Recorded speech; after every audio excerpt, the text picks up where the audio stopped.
Hey guys, had a company reach out to me and ask me if I would take a look at one of their optics, and the company is BestSight. And if I had to guess from the box and stuff, I would say that they're probably a company that's affiliated with like Penti or Faiachi or the TWOD. A lot of their boxes look the same. But I figured we'd do a quick unboxing here, see what all is in it. I have not opened this up yet, it's the first time. Hopefully everything is good in here. So there's a battery, because it does have a illuminated reticle. Looks like some scope rings. More rings. Looks like that's empty down there. Not sure why there's two sets of rings. They look the same too. I'll have to look at that here.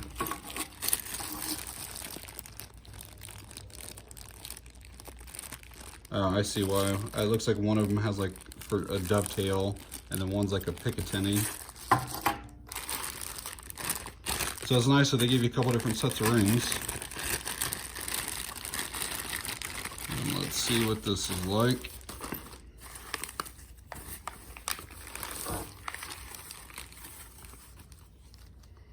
So there's the scope, lens cloth, instructions.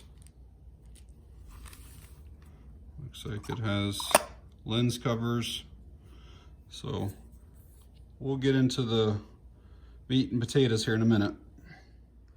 There are some of the features of the scope, and it is a 6-24x50.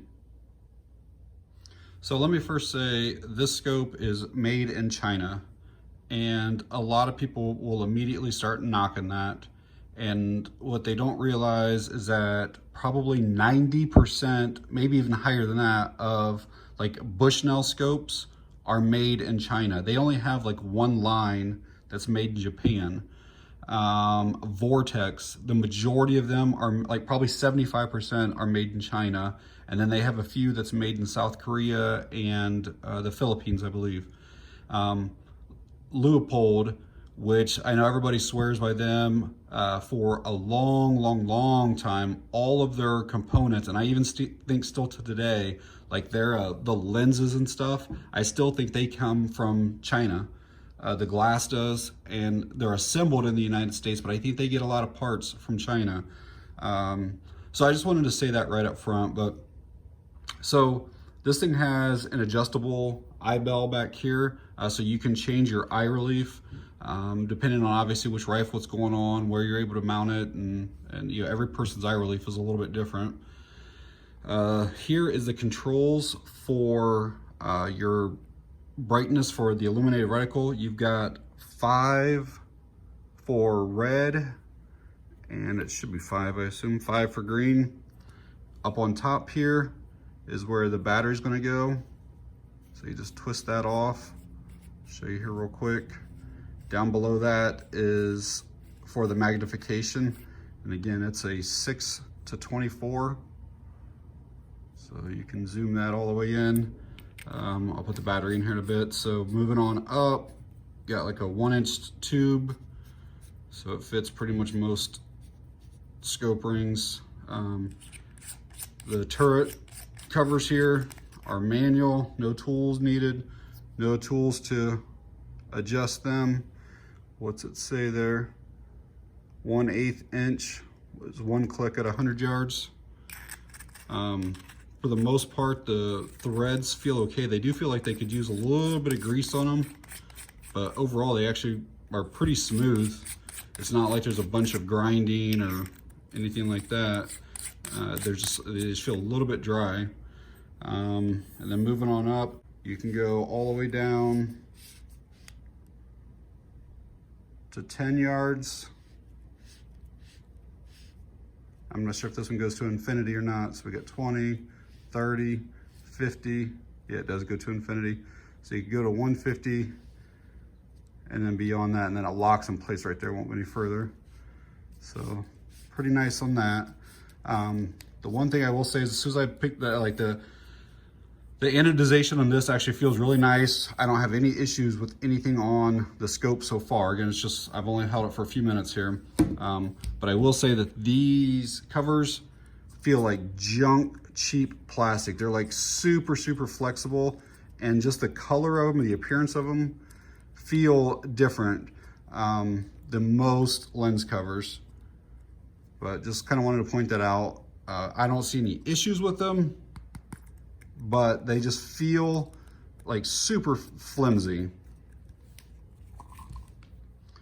Did want to point out on these scope mounts that they do have like this little piece of fabric down on the bottom of these so that it does not scratch up the scope, which I thought was pretty decent. I'll see how these mount here in just a minute.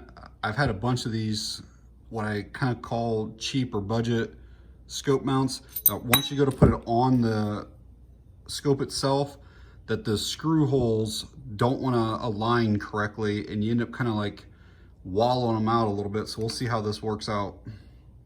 So I'm getting the mounts on here now. And what I usually will do, and most of you guys probably know this, is go like in a cross or a star pattern.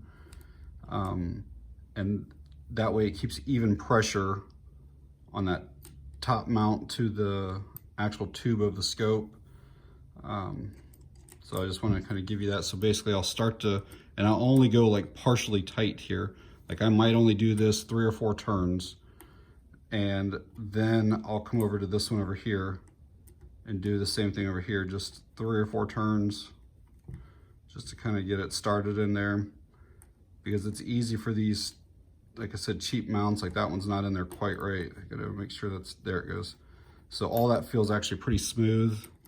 And again, I haven't tightened these ones actually down either, but sometimes this is tough on some of these kind of cheaper mounts, is getting those screws restarted back into the holes. These all went perfectly smooth though, so no problems with that at all.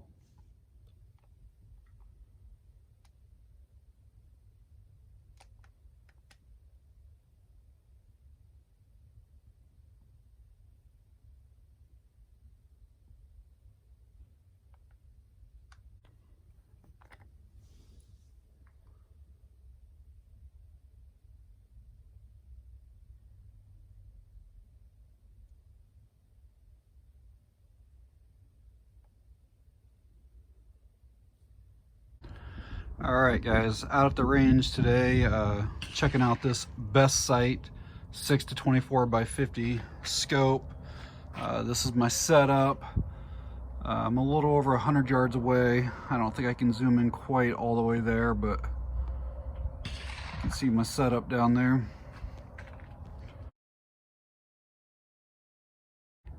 So initial thoughts on that BestSight is I really like it so far. The glass is really clear.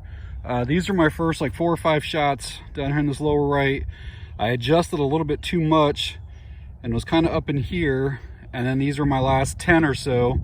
And with the 22 from 100 plus yards, I'll take that. That's pretty decent for me. I'm no like expert shot or anything, but again, like you can see how far away I am, and yeah, it's a pretty decent little scope for 50 bucks. So it may have been hard to tell right there on the range, but these targets are actually somewhat small. And so like my hand fits basically the entire area there. So putting all those shots in there is pretty decent with the wind that day. I think it was a steady 20 to 30 mile an hour wind. So yeah, I just wanted to give you a context of what the size of that target area is. Yeah, so I was actually fairly impressed with this out to the range. The glass is very clear. It's sighted in easily. Held 0 throughout the day when I was shooting. According to the manufacturer, it is shockproof. It's fog-proof.